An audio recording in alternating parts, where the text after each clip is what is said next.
हमारे YouTube channel authentic ज्योतिष पर विभिन्न ज्ञानवर्धक कार्यक्रम देखने के लिए हमें अभी सब्सक्राइब करें। बेल आइकन को प्रेस करें ताकि आप देख सके हमारा कार्यक्रम सबसे पहले। टाइप करें ऑथेंटिक ज्योतिष। नमस्कार मित्रों, हमारे कुछ दर्शक मित्र हैं जिनके अनुरोध पर मैं अपना एक नया कार्यक्रम शुरू किया है।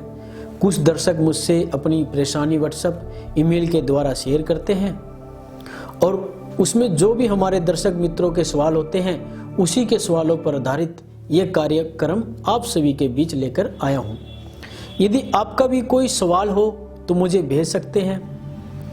आपके समस्याओं का समाधान देने का मैं प्रयास जरूर करूंगा।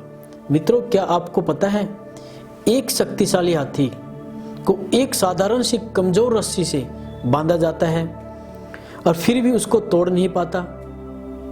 ऐसा क्यों, मैं आपको बताता हूं। जब हाथी का बच्चा छोटा होता है तो उसे पतली एक साधारण रस्सी से बांधा जाता है और वह बार बार रस्सी से छुटाकर भागने की कोशिश करता है, परंतु वो उस रस्सी को तोड़ नहीं पाता क्योंकि वह भी तो एक छोटा सा कमजोर सा बच्चा होता है।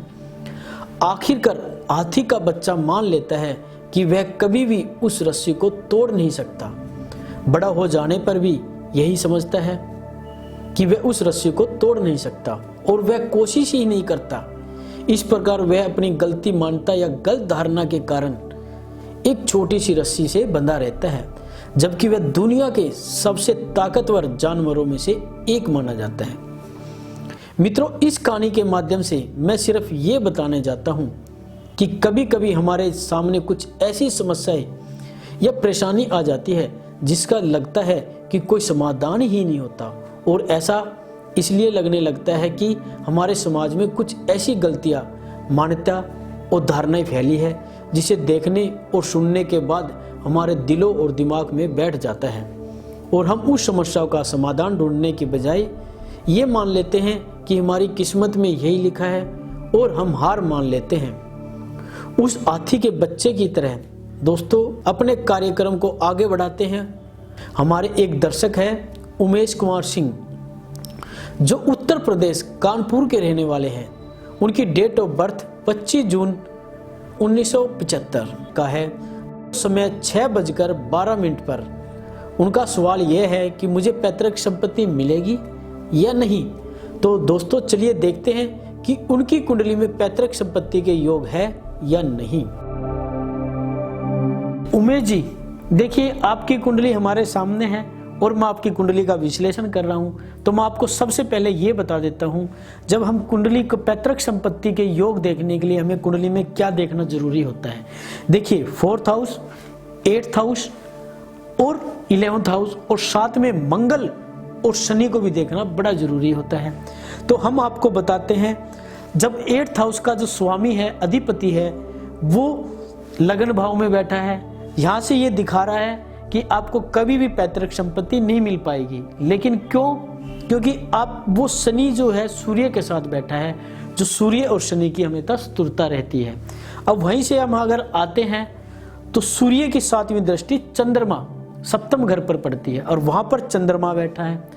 तो आपको माता के कारण संपत्ति मिल सकती है, लेकिन आप अगर माँ का कोई उपाय करें, चंद्रमा का उपाय करें, तो इसके आपके लिए काफी फायदेमंद है। अब वहीं से अगर हम देखते हैं 4th हाउस का जो संबंध है 12th हाउस से बन रहा है, क्योंकि इसमें कन्या राशि है और कन्या राशि का जो स्वामी बुध है वो केतु के साथ बैठा है। तो ये आपको लड़ाई झगड़े, कोर्ट कचहरी के बाद प्रॉपर्टी दिला सकता है। लेकिन आपको लड़ाई झगड़े किसकी वजह से होंगे? पिता की वजह से और भाई मंगल के कारण, क्योंकि मंगल 11th हाउस में जो कम डिग्री 25 डिग्री के साथ बैठा है। तो ये आपको मंगल जो भाई का कारक है, इसको आपको मजबूत करना होगा।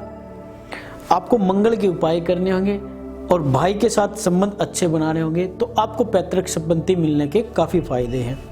लेकिन आपको पैतृक संपत्ति मिलने के कब योग मिलेंगे, कौन से सन में मिलेंगे, आज मैं बता रहा हूं। आपकी गुरु की इस टाइम दशा चल रही है और गुरु इस टाइम जब चंद्रमा में जब 2022 के अंदर आएगा, प्रथम दशा के अंदर, तो आपको पैतृक संपत्ति मिल जाएगी। लेकिन उससे पहले आप कुछ उपाय करें, लेकिन बड़ी मुश्किल के बाद आपको ये पैतृक संपत्ति मिल पाएगी। आसानी से आपको ये पैतृक संपत्ति नहीं मिल पाएगी। तो आप क्या कीजिए, आप सबसे पहले तो सूर्य का उपाय कीजिए, उसके बाद आप मंगल का उपाय कीजिए।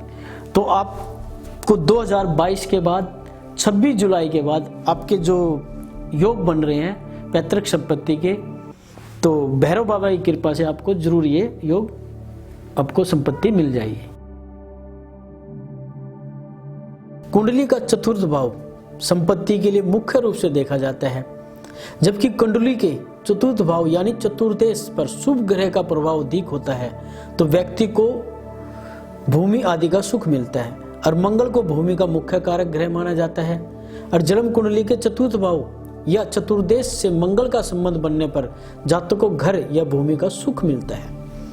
जन्म कुंडली में जब एकादश भाव का संबंध चतुर्थ भाव से बनता है तो जातक एक से अधिक घर बनाता है, लेकिन यह संबंध शुभ और बली होना चाहिए।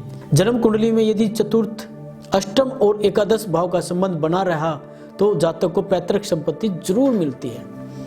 और जन्म कुंडली में मंगल और शनि का संबंध चतुर्थ भाव या भावश या ग्रह दशाओं से बने बिना घर ही नहीं बनता, इसलिए ग्रह का निर्माण में मंगल और शनि की भूमिका मुख्य है।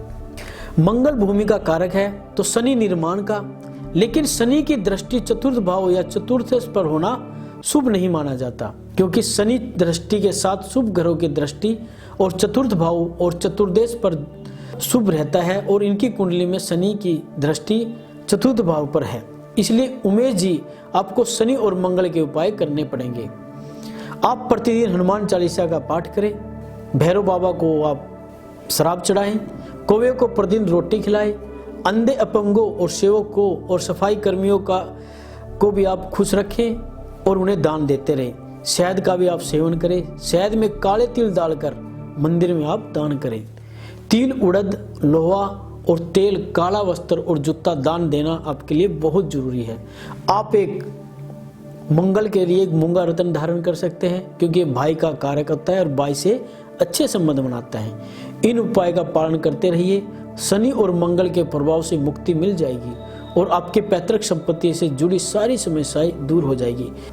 मित्रों, अब समय हो गया है आपसे विदा लेने का, पर जाने से पहले आपको फिर से याद दिला दूं, यदि आप भी कोई सवाल पूछना चाहते हैं तो आप हमारे दिए गए नंबरों पर कॉल कर सकते हैं या व्हाट्सएप के द्वारा मैसेज कर सकते हैं और अपना सवाल पूछ सकते हैं।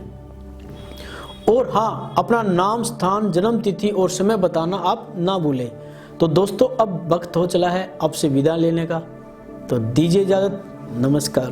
आप किसी ज्योतिष सलाह के लिए हमसे संपर्क कर सकते हैं।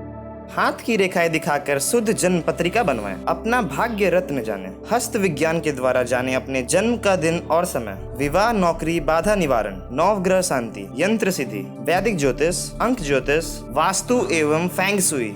ज्योतिष Praveen Bharti, Mahalakshmi Jyotish Ratna Kendra, mobile number 9773529116, website address www.astrologerpraveenbharti.com, Facebook address astrologer Praveen Bharti.